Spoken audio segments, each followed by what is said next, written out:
Okay, you've done the ostrich wontons, but what if you wanted to take that filling and do something different? Well, let's take a look at how we could show a stir fry that with hand-torn noodles, you can create a whole different dinner.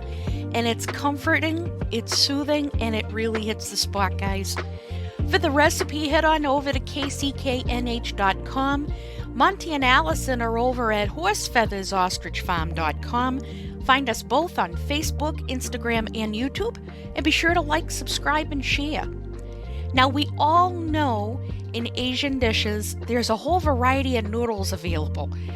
Whether it's wheat noodles, rice noodles, vermicelli, glass noodles. My God, people are losing their noodles over noodles because there's so many options, right? But the beauty of this is we're going to show you what it's like to make your own homemade torn noodle, which is a play on mi hun kwe as well as byung byung noodle. So we are going to take a look at how we can take that ostrich filling that we made into a whole different dinner. And this is where I'm going to show you how I make hand-torn noodles. It is easy, it does take a little bit of labor, but it's so worth it. Now, I am using Horsefeathers Ostrich Farm's very own ground ostrich. It's extremely lean, guys. This is 95 to 97% lean. So there's going to be some adjustments made to the typical dumpling approach, because we do need to add other ingredients in this, which is showcased in my wonton recipe on my website. So with the same ostrich filling that we created for the wontons, I'm going to show you how we can turn this into a whole different meal. With the way I have the recipe written, you're going to be in charge of the vegetables that you like to use. The key element, though, you have to remember your vegetables need to be cut the same way. The consistency in your cut means how fast or how slow it's going to take to cook. So just be mindful of your knife cuts. Now, as you can see here, we're keeping an average size with these beautiful mushrooms. I went mushroom heavy with a few extra vegetables that we had left over. Entirely up to you on what you want to use. So certainly make this your own. That's the best part about this. And you get to take charge. That's really what it's all about. You may not like mushrooms. You may want to do something different. Go for it. So sizing is key. And you'll see even with this variety, we're keeping it in small pinches, small strips. Because with the stir fry, we're going to cook on high heat and it's going to cook fast. And mise en place is always important, even more so I find with Asian cuisine, because really once you get everything prepped, you go over to the stove, within a matter of minutes you're done. So it's really worth the time and effort. So I have a variety of local cultivated mushrooms.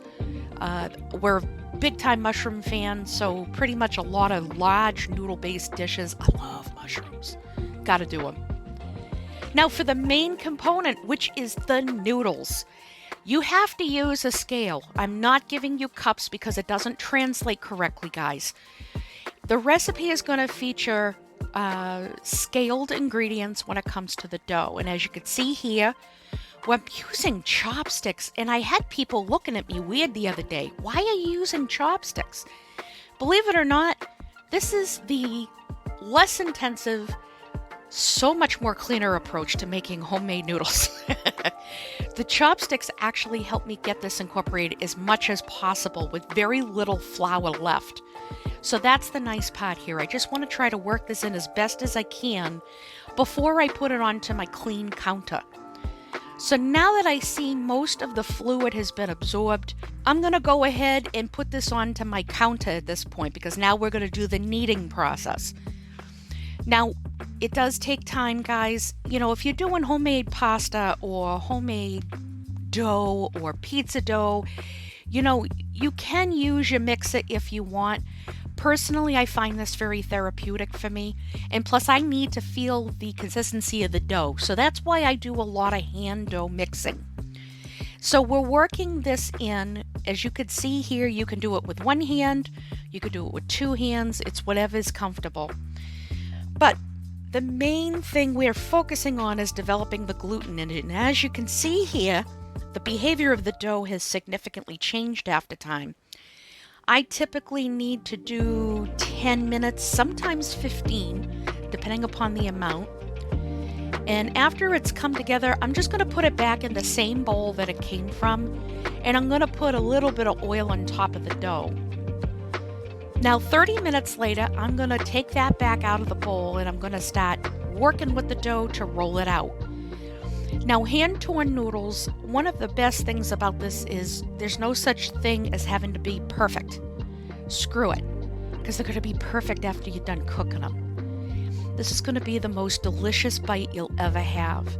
Hand-torn noodles are a beautiful thing. So after rolling it as thin as possible, I'm just taking some cuts. I'm going to do some light stretching, and it's up to you if you want to split them or if you want to tear them.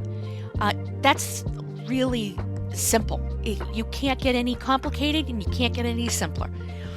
So here we're just doing light stretches, and when it tears, it tears. And I'm putting a light coating of flour and putting that into my bowl because I don't want them clumping together. Now, I did a huge batch. When you look at the recipe, you can scale it down. So another element that you can be in charge of. It's wicked easy to do the math on your own with the way I wrote the recipe.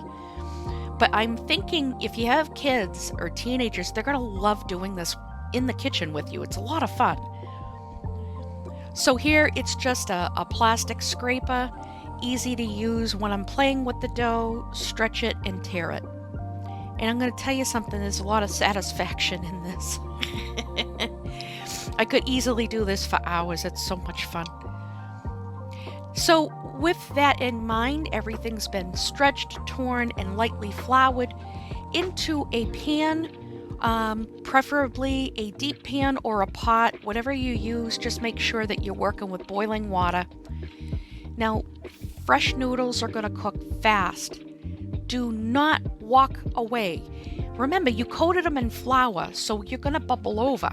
You have to be in control of what you're working with. So, having said that, you could see it went from boiling to simmering. It's simply because the temperature changed. It's going to come back to a boil. And after about 90 seconds, you're going to see these floating to the top. That means they're done. Drain them, get them into a bowl, and toss some sesame oil in it so you can prevent the noodles from clumping and sticking. Just lightly toss to coat. Now, you do need to get your soup stock ready behind the scenes. I actually have a medium pot ready that's got that coming up to temp. And I've got a basic saute pan or a wok, it's up to you. Little knob of butter, salt and white pepper. We're just going to saute the noodles a little bit. And make sure they're not sticking to the pan, guys. So it's very important. You're going to be babysitting for a while. And we just want to get some toasted elements to these noodles, and it really does make a big difference in flavor. Only do this for a couple minutes, guys, and you do need to taste test. If you get that flavor coming through, you're done. Put them into your bowl, little sesame oil, and we're going to go to the next section of this. So I have sesame oil, white pepper, kosher salt, and I'm attacking my mushrooms.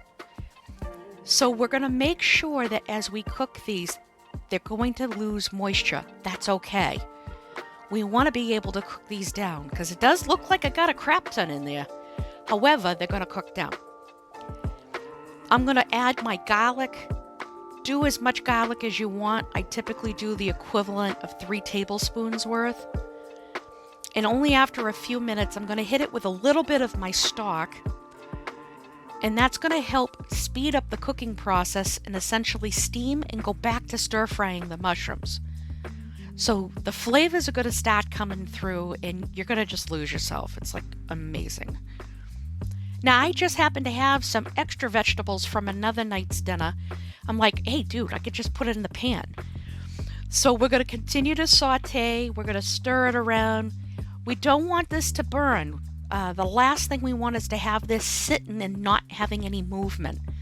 So be very careful about time and temperature control. And again, you have to babysit. Sorry, not sorry. Trust me, it's worth it, guys. The whole house will smell incredible. So I'm at the point where everything has cooked down a bit. I'm going to add some zucchini strips here at the end because they cook wicked fast. I still want that toothsome feel. That's a very important thing for me with zucchini. And only after a few short minutes, we've added the noodles back to the pan to bring everything together. And it only takes about another 3 minutes at this point, because at this point, we're actually almost done.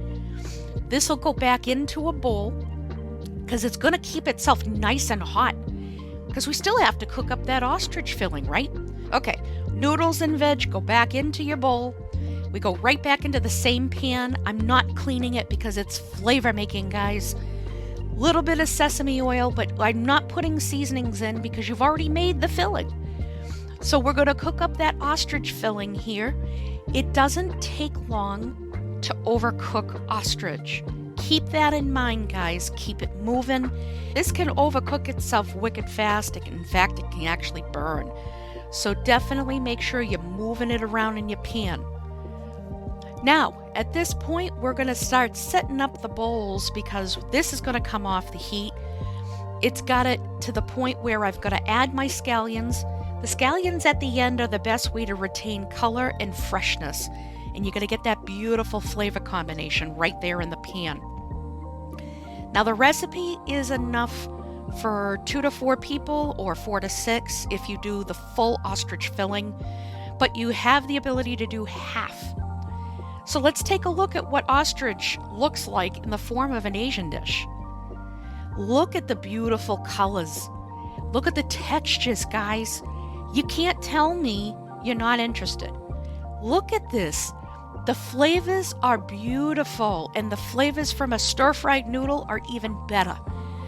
Now, from the ostrich filling, you can still do your wontons if you have filling left over, guys.